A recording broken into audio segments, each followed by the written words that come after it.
damage to the fiber that the body repairs and that creates growth. Yeah? So a lot of people think, I've done one, I've done two. There's nothing on the way down. You're going to bring it up, control, squeeze, nice and slow on the way down. Fight it, feel the muscle fibers on the way down.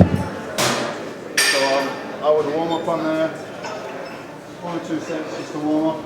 Then I would do 1 set, all out, failure. I'd have a training partner spotting me so I'm getting slow. A couple of force reps there. Then I would move on to barbell curl, standing barbell curl. One of the more exercises where I might get a little bit of body movement. If there is, it's not really going to matter because that muscle has been isolated and exhausted. If it's really weak, any body part that's really weak, you can use techniques to up the intensity. But you shouldn't do it on everything. So let's say your biceps are weak, but your triceps are really strong. On the triceps, just do your normal workout, go to failure. That's about it. Don't do anything special. And then the biceps, say it's stop. So you can do force reps. I can't do any more here. I have to get my training partner to lift that up there. Because the negative strength is greater. Although I failed here, I can't do any more. I'll still have a couple more of these left in the bag. So the training partner will lift this up. Right, ready? Hold it. Until I can't control that anymore. That means I've exhausted every phase of that muscle. Another technique you can use on a weak body part is rest pause. So say you're doing barbell curls, instead of doing a set of 8 to 10, I'll get a weight after warming up, of course, that I can probably only do 3 or 4 reps with.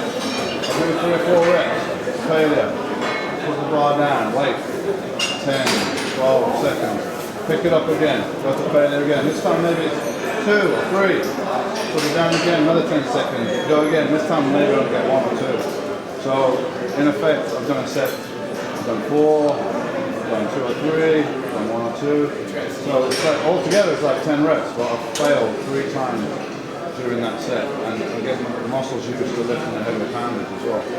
But because it's very intense, you can't do 100 sets of it. You just do like one set of that and then you've done your job, you know? You can do you can do as many sets as you like within your capacity, yeah? If you can curl today, 40-pound dumbbell for 6 reps, if I come back and talk to you in 2 years' time and you're curling a 40-pound dumbbell for 6 reps, I'll guarantee you something. You will be exactly the same. You will achieve nothing, yeah? If your weights are not going up, if you're not progressing, if you do whatever workout you're doing now, if you do that for the next 6 weeks and there's no progress, then if you continue to do that, you're insane. Yeah? Keep doing the same thing and expect to get different results. It doesn't make sense. So if it's not working, what are you doing now? You're not getting results. You've got to change your workout. You've got to look at your diet. You've got to change something. Keep doing the same thing, you're getting the same results. You're getting 0 now, you're getting 0 in the future. Anybody got any more questions on it? Any exercise techniques you want to see? What's your favorite arm? Well, biceps. I like this exercise. I've got a Nautilus bicep machine, which is basically like that, which means there's tension all through the movement. I like to start with those, any isolation exercise, and then after that I'll do normally a barbell curl, but inevitably there's a bit of, well, I try to keep it to its minimum. There's going to be a bit of movement there, there's a little bit of shoulder in there, a little bit of lower back, you know, but it doesn't matter if those muscles are coming into play because this has already been pre-exhausted, you know, so it's getting overloaded even more when I do that. So I would probably, a good workout, I would warm up. However much you want to do to warm up, that's up to you. 1 or 2 sets is you're going to be enough, right? Below your maximum. Then I would get a weight that I can probably struggle to get 6 or 7 reps with there. Have a training partner, just a little bit, get a couple more reps. Then I would do a barbell curl. Maybe I'd do a medium set to warm up again. It's a little bit different position. I'd do 8 reps, medium, easy weight. And then I would do an overload set. You know, like I said, probably 5 reps, a couple of rest pause sets on the end. That's it. 4 sets total, finish. Yeah, which might surprise people, but I see people doing 3, 4, 5 exercises for their biceps. Why? Because you used to go that when you were a little kid, oh look, here's my muscle. Yeah, but how many are they doing for the calves? How many are they doing for the traps, which are bigger muscles and more complex functions? Yeah? So, and also your biceps are contracting all the time whenever you do back. Yeah, so you're doing more and more, you just get overtrained. It's a small muscle. Supinates the wrist and bends the arm. That's the only function it's got. So how many different exercises you want to do? If you want variety, you could do 2 exercises today, and you can come back and train biceps again. Do 2 different exercises. So you're hitting them from slightly different angles all the time. But don't try to do them all at once, it's too much. So when do you typically hit biceps and back, or? I like to do them separate from back, separate in the week. You know, I do biceps Tries together, or? I usually do pecs and biceps. But is it tremendously important when you do it? Not really. The important things are that you train it very intensely, overload it, give it some kind of stress it's not used to, and then you follow that with enough rest and obviously adequate nutrition. If you do those 2 things, you're going to grow. Really get your lateral head of your tricep. Lateral head? Outside head? Yeah. Pretty much most exercises do that. You know, push downs. The hard head of the tricep to get is the long head, which is the biggest one. Right. That attaches underneath the scapula down to here. Yeah? Right. The only way to really activate that is to get some stretch on it. So you've got to be overhead. Yeah. The long head here is working, but it's just kind of sitting there. Yeah? You've got to get stretch on there. So you've got to get something that's stretching from here to here.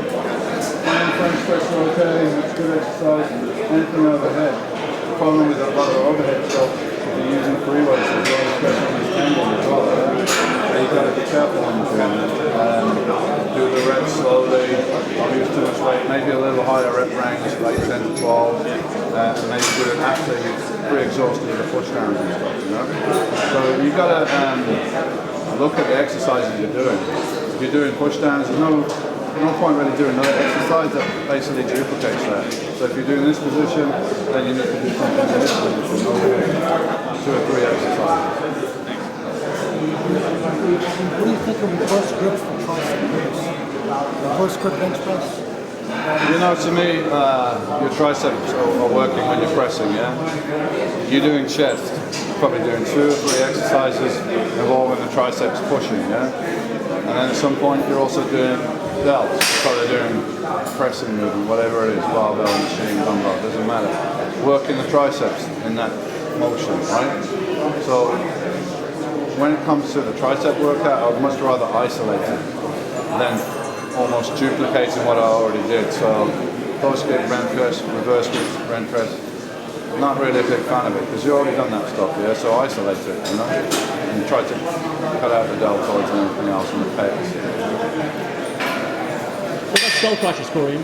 Sorry? Do you get a lot of skull crushers for triceps? Yeah, lying extensions or French press. If we've got an empty bar somewhere, I can demonstrate it. They get a little light over there?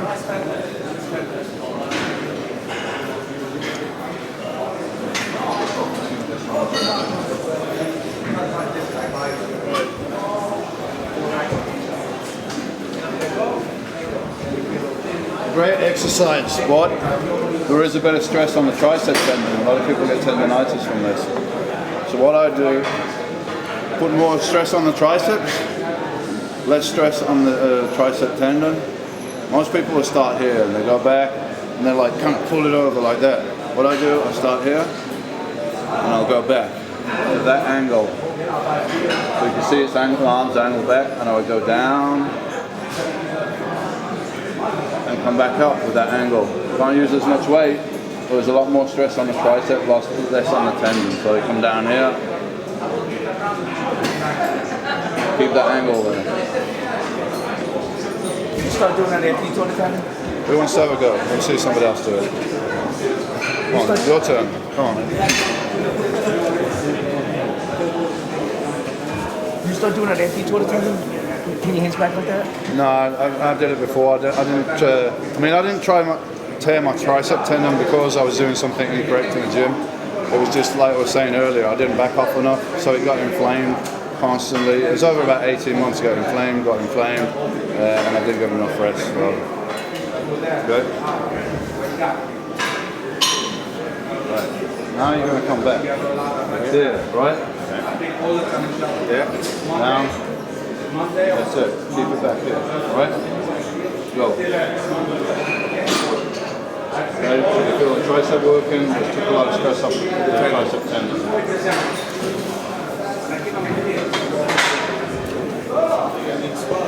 Right? Anything else, guys, that can help you with on Mr. Yates, what do you do if you're injured? You got an injury or something? I mean, it depends. It depends on the injury, what it is, you know.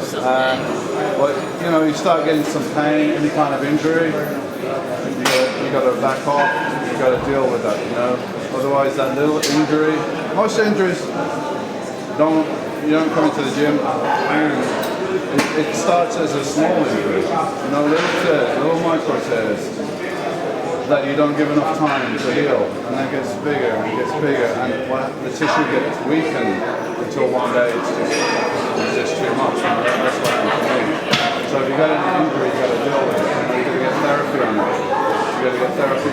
You know, I'm a big believer in you get little micro tears in the muscle. The muscle is very good at repairing itself as a little injury, but it repairs itself as scar tissue. So normal muscle fiber is elastic, you know, like an elastic band, right? Imagine if you got an elastic band and you broke it, and then you stuck it together with a lump of glue, right? It's repaired, but that lump of glue is not elastic, not flexible. The same thing in a muscle, your body will lay down scar tissue to repair that, but that scar tissue is not elastic. So what you have to get is some deep tissue massage, yeah? Somebody that knows what they're doing. You go in and break that scar tissue down and get the blood in there and get it elastic again. Before you end up getting that big bang, a couple of injuries without that, you know? You got to manage it before it gets bigger. That's the key, prevention, you know? Can you work through it with a lighter weight? You know, like generally, if there's no pain there, yes. Feeling any kind of pain, that's your body telling you like you need to rest that right now. That's a signal, you know? And you got to be a little flexible. You can't be stubborn, you know. That was my problem. My body was telling me things, and I was like, man, you're not in charge here. I am. You're going to do what I tell you to do. But eventually, you're going to break yourself. You know? Sometimes you got to take a step back to take 2 steps forward. You know.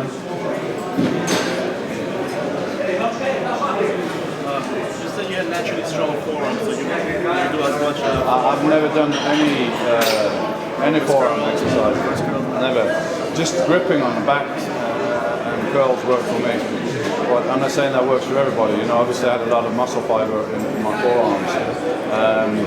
But you know, it's not complex. If you want to work your forearms, you're going to go that way. You're going to go that way. That's pretty much it. You know. Sorry? I use straps on back exercise on the heavier sets where I feel I got to a point where my actual strength of my lats is greater than my grip, you know? So if I'm doing an exercise I can't hold on to it anymore, my lats haven't failed, they've still got some energy in there, but the grip's failed. So then I would use straps on the last set, but don't use it on every set. Otherwise, you know, your grip is not going to get strong, right? So if you don't need them, don't use them. Same thing with any supportive belts, wraps. Don't use them if you don't need them. Just use them on the last set. And as far as like wrapping your knees and stuff, I never did that. No, I never did that. No. You can lift more weight, yeah. But if I put a big spring under your ass, you could lift more weight, you know? The muscles are not lifting it. And if you're supporting all the ligaments and tendons around your knee all the time, they're not going to get stronger. Why should they if you're supporting them all the time? So it's not a good idea, you know? But the other sets, you know, work your grip, work your forearms. I have a quick question. question. If you do use a strap and you can't hold on to it anymore, doesn't that take away from the quality of the set? Sorry? If you're using straps, does that take away from the quality of the set? Well, you're probably going to use straps on the back work. Yeah. So you're trying to connect the weight here to the lats here. What I'm saying is don't use straps unless you have to. If that grip's failing, before you got a couple more reps in there, then that's when you need to use straps. Just on the last set, that's it. Normally I use chalk. That's get my grip. Sorry? I use chalk. Okay. Yeah, but if your grip's failing, then you need to do something, and the straps would be the best way to support that. If you don't need them, then yeah, don't use them.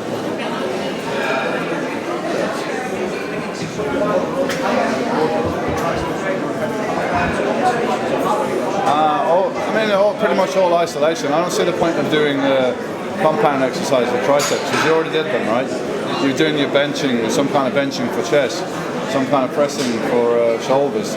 So you're already doing that like 2 joint movements already. So everything I did for triceps was pretty isolated, If you're not locking out, you're not really doing triceps. Pardon? If you're not really locking out, say like on bench press or shoulder presses, you're not really hitting the triceps. You're still working the triceps whether you lock out or not. Pushing off your chest, they're still working, That's my point. You're working in that 2 joint range. So why try and duplicate that again when you're doing triceps? Just isolate them.